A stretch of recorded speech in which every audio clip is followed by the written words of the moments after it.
आप सभी स्टूडेंट्स का बहुत बहुत स्वागत है। आज हम लोग जो है बहुत इम्पॉर्टेंट चीज़ हम लोग सीखने वाले हैं कि ऐसे ऐसे जो स्टेप्स हैं मैं आपको बताऊंगी, जो चाहे क्लास 11 हो चाहे क्लास 12 में आप पढ़ रहे हो, अगर आप अकाउंट्स में पहले गलतियां करते आए हो, मेरे स्टूडेंट हो, आपको नहीं करनी है। हाँ, मैं बोल दे रही हूँ, अगर फिर से दोबारा गलतियों को आप जो है अपने लाइफ से नहीं निकालने का कुछ भी ट्राई नहीं कर रहे हो, देन मैं ब्लंटली बोल रही हूँ, थोड़ा यहाँ पर don't take it that ma'am थोड़ा रूड हो गई है, मैं बोल रही हूँ कि यू विल रिग्रेट, आप रिग्रेट जरूर करोगे अकाउंट्स में, क्योंकि मार्क्स बहुत कम जाएगा अगर इन गलतियों को आपने अपनी ज़िंदगी में कर लिया तो बिना देर के हुए आज के सीरीज़ का करते हैं शुरुआत।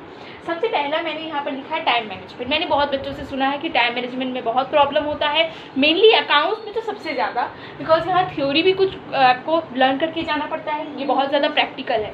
तो आप कैसे इसको घर में प्रैक्टिस करेंगे कि टाइम मैनेजमेंट का प्रॉब्लम ना हो। सबसे पहले आपको स्टॉप वॉच लगाना है। अगर 3 मार्क्स का कर रहे हो तो आप एक बना लो कि हाँ 10 मिनट से ज़्यादा नहीं लेंगे। अगर 4 मार्क्स या 6 मार्क्स का कर रहे हो तो आपको एक बना लेना है अपना एक अनुमान कि हम 15 मिनट्स लेंगे।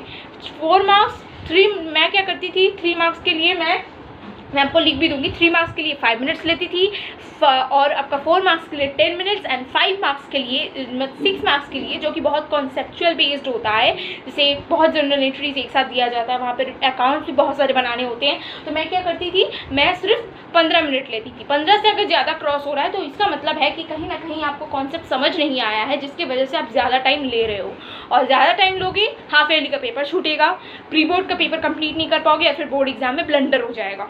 So do follow this. Mistake को अभी से जो है रेक्टिफाई करना शुरू कर दो। Don't use calculator. मैंने बहुत बच्चों को देखा है कैलकुलेटर यूज़ कर करके क्या करते हैं, वो लोग बोलते हैं कि अकाउंट्स में हम लोग जो है कैलकुलेशंस बहुत जल्दी करेंगे, नहीं तो हमारा टाइम बहुत जल्दी जाता है, हम फिर दूसरे सब्जेक्ट्स को नहीं कर पाते हैं। नहीं, अभी से आपको कैलकुलेटर छोड़ देना है, प्रैक्टिस के समय ही छोड़ना है, क्योंकि कैलकुलेटर क्या करता है, हमारा जो कैलकुलेशन स्पीड्स है वो रिड्यूस करता है, और फिर हम जो है ट्रिक भी नहीं आजमा पाते हैं कि कब कहाँ क्या अप्लाई करना है, कैसे इसको जल्दी सॉल्व कर लेंगे। ये सब भी हम जो है सीख नहीं पाते हैं ड्यूरिंग आवर प्रैक्टिस, और फिर आप बोलोगे कि एग्जाम टाइम में कैलकुलेशन रह गया, कैलकुलेशन नहीं हो पाया, इसकी वजह से मार्क्स क्या चला गया। कैलकुलेशन गलती होगी तो मार्क्स नहीं मिलेगा, ये याद रखना। रेगुलर प्रैक्टिस तो सभी बोलते हैं, मैं भी बोलूँगी, बिकॉज इट्स वेरी इंपॉर्टेंट। आपको करना कैसे, आपको फॉर्मेट बना के प्रैक्टिस करना है। बिना फॉर्मेट के प्रैक्टिस करोगे, फॉर्मेट में जाके लास्ट में मार्क्स कटेगा, क्योंकि फॉर्मेट के लिए अलग से टाइम नहीं मिलता है। अभी से अगर आप फॉर्मेट के साथ प्रैक्टिस कर रहे हो तो आपको पता चलेगा टाइम के साथ मैनेज, फॉर्मेट को भी ड्रॉ करते हुए आपका मैनेज कैसे होगा टाइम। नहीं तो लास्ट में फॉर्मेट बनाने नहीं सीखा है, आप फॉर्मेट बना रहे हो आज आराम से, फिर क्वेश्चन आंसर फिर सॉल्व करोगे तो उसमें बोलोगे कि टाइम ही मेरा चला गया फॉर्मेट बनाते। नहीं, ऐसा सब एक्सक्यूज कोई नहीं सुनने वाला है यहाँ पर। डोंट पकअप। अकाउंट्स क्या है, प्रैक्टिकल सब्जेक्ट है, ये बहुत ज़्यादा कॉन्सेप्चुअल है, इसको कभी लर्न करके आप नहीं कर सकते।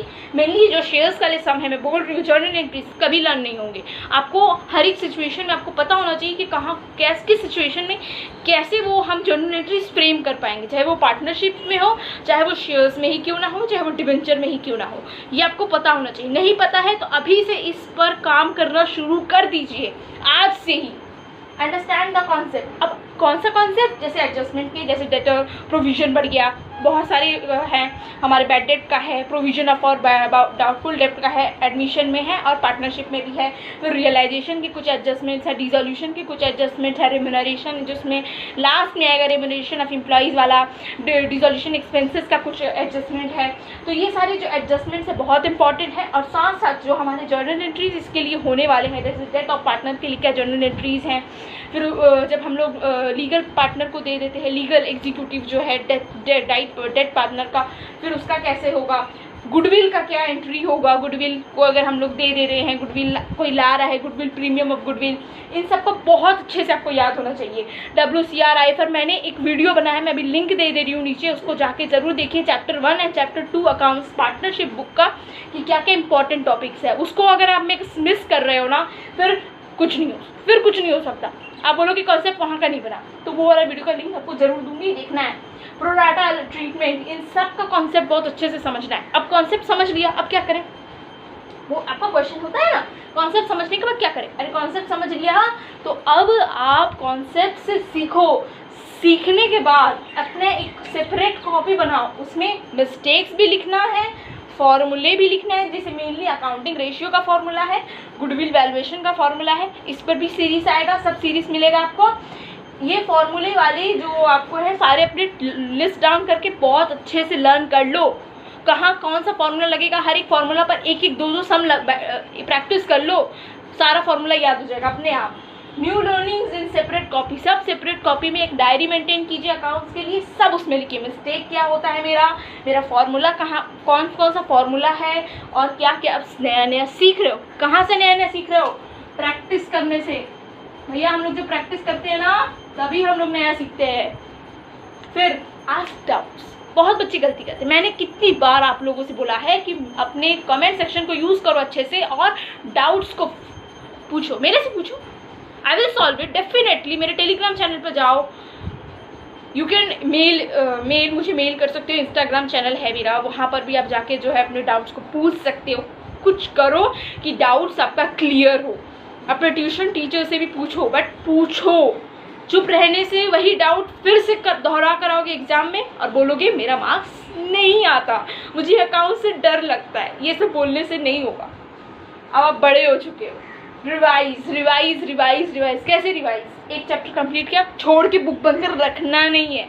मैंने बोला है उसमें से 2-3 जो उसके हर एक टाइप ऑफ क्वेश्चंस, जैसे WCR के IFR के कुछ कुछ लगाते रहो ताकि आप भूलो नहीं, भूल गए फिर से पढ़ना पड़ेगा, फिर आपका टाइम जाएगा।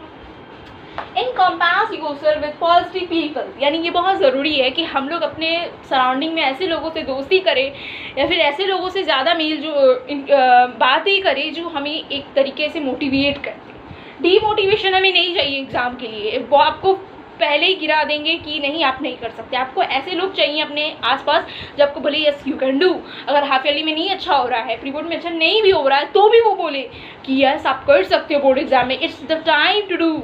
अपनी गलतियों से सीखो और करो। मैं भी बोल रही हूँ अगर हाफ ईयरली नहीं जा रहा, अच्छा प्री बोर्ड नहीं जा रहा, कोई भी कारण से हो सकता है, पेपर टफ हो गया, कुछ आपका मिस्टेक आपने रेक्टिफाई नहीं कर पाए, कम टाइम रह गया, मैं बोल रही हूँ कर सकती हो, but yes you have to follow my rules. मैं जो बोलूँ वो करना पड़ेगा आपको और जिस टाइम पर बोलूँगी। So encompass yourself with positive people and be confident. जब आप एग्जाम देने जा रहे हो बी कॉन्फिडेंट कि हाँ जैसे मैंने किया है वैसे ही होगा, कुछ भी अगर होता है yes there are people who will support me, तो कभी भी निराश नहीं होना है। Thank you, have okay and share this video with your friends कि वो भी कुछ सीख पाए, and follow my channel.